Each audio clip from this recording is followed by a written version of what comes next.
सखी कहा जो होली होली डाला सखी कहा जो होली है डाला सखी कहा जो डाला सखी कहा जो रिकॉर्डिंग में जय गंगा स्टूडियो सिरसंड सुखीपुर बाजार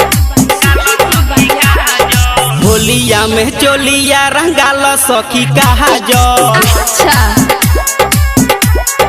आए हाय होलिया में चोलिया रंगाला सखी कहा जो पागल हाँ हाँ प्यार के निशानी अरवा दिले बाटे छागल प्यार के निशानी अरवा दिले बाटे छागल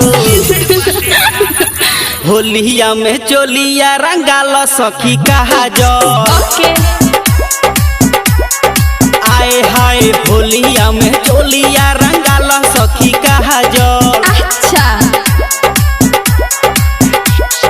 डाला सखी कहा जो होली होली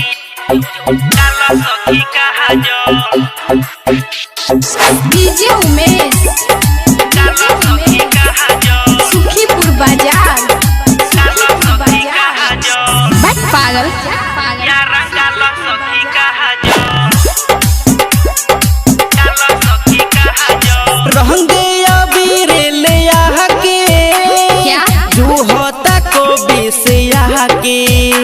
अच्छा तोहरे लबा पगलाइल हाँ होवे उ छपरा जिला के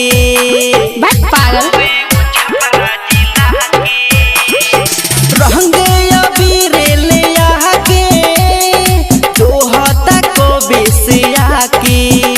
ओहो तोहरे लबा पगलाइल हाँ होवे उ छपरा जिला के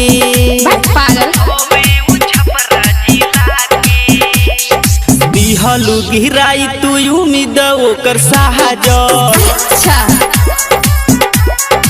आए हाय होलिया में चोलिया रंगाला सखी कहा जो हाँ हाँ प्यार के निशानी अरवा दिले बाटे छागल क्या? प्यार के निशानी अरवा दिले बाटे छागल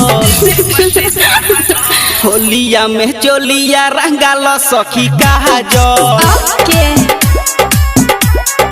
आए हाय होलिया में चोलिया रंगाला सखी कहा जो सखी कहा जो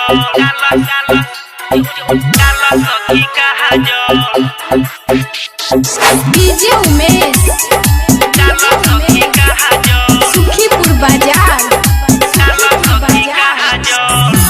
बाजार या रंगाला सखी कहा जो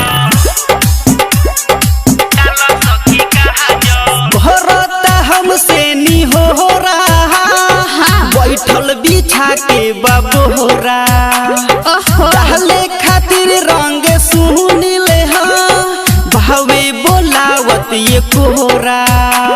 पागल भरता हमसे नी हो रहा बैठल बिछा के बबोरा डाले खातिर रंग सुनिले हो भावे बोलावत ये कोहरा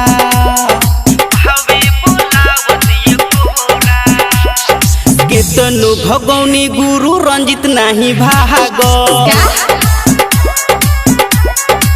आए हाय होलिया में चोलिया रंगाला सखी कहा जो अच्छा